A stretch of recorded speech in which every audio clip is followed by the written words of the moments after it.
I mean, it's so profound to hear you put it this way. It sounds so personal and so strategic and so evidence-based. I mean, it make as a fan of the game, it makes me sort of happy to see that you've taken that approach in this role. And just like you're saying, I think there's a lot here that applies not just to players and docs, but really just the average person walking around navigating life.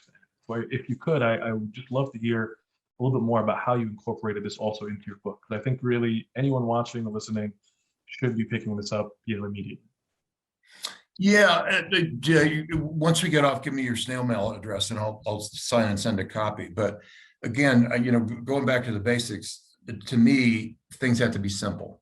And it struck me that the burnout equation, and it's a huge issue. I've talked to Christina Maslach numerous times about that. Tate Shanafelt, you may know at Stanford, previously at Mayo. He and I are working on a paper right now about burnout in healthcare leaders as opposed to providers. But to me, it had become too complex. And I'm always interested in something that a person at the bedside can put to work in terms of how do we do this. And so to me, taking that definition of saying burnout is simply a ratio of job stressors divided by adaptive capacity / resiliency. And adaptive capacity equals resiliency, use either term that you want. When job stressors are too high or adaptive capacity is too low or some combination, what happens? Christina Maslach was right. 3 symptoms: emotional exhaustion, cynicism or depersonalization, and a loss of meaning at work. And so it's a logical formula to me. It's a very simple formula. We say, well, we're going to survey for burnout. What are you going to look for? Well, you're going to look for emotional exhaustion, cynicism and depersonalization, and a loss of meaning at work.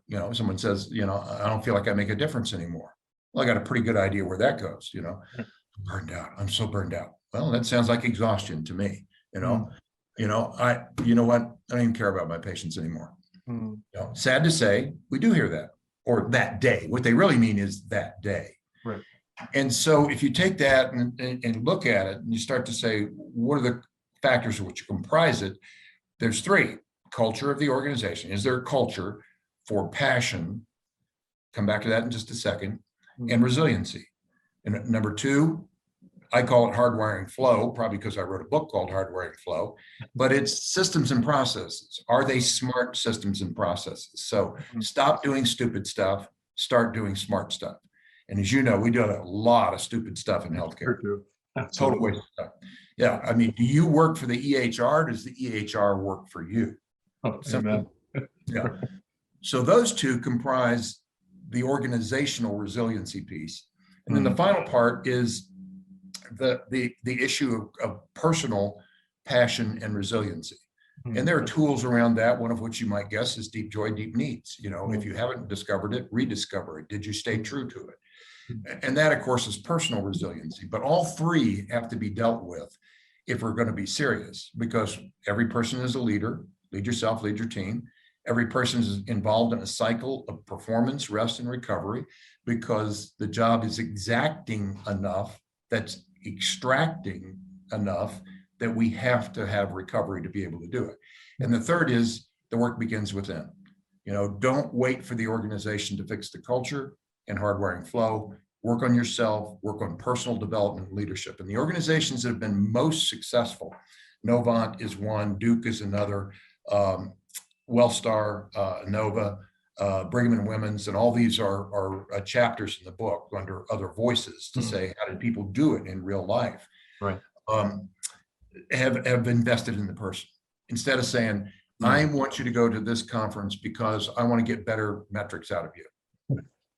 Well, thanks. I mean, because I'm fungible. I mean, that sounds like if I'm fungible, and if I don't get my metrics up, somebody else will. Instead of saying, the ones that have been successful have all said, it's about you. We want to help you become the best you that you can and maximize your potential. You know what? If we get better metrics, fine, but that's not why we're doing it. And so I think organizations are going to move quicker and quicker. And I'm sorry, that was a lot longer than you wanted, but no. Yeah, it's a passion reconnect.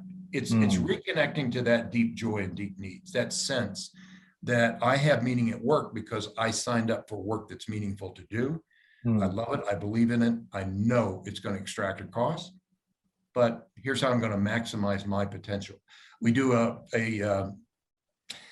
there's 22 different tools for battling burnout. One is called love, hate, tolerate, and sit down with your staff, sit down with your partners and say, what do you love? Write it down, talk about it, maximize it. Okay.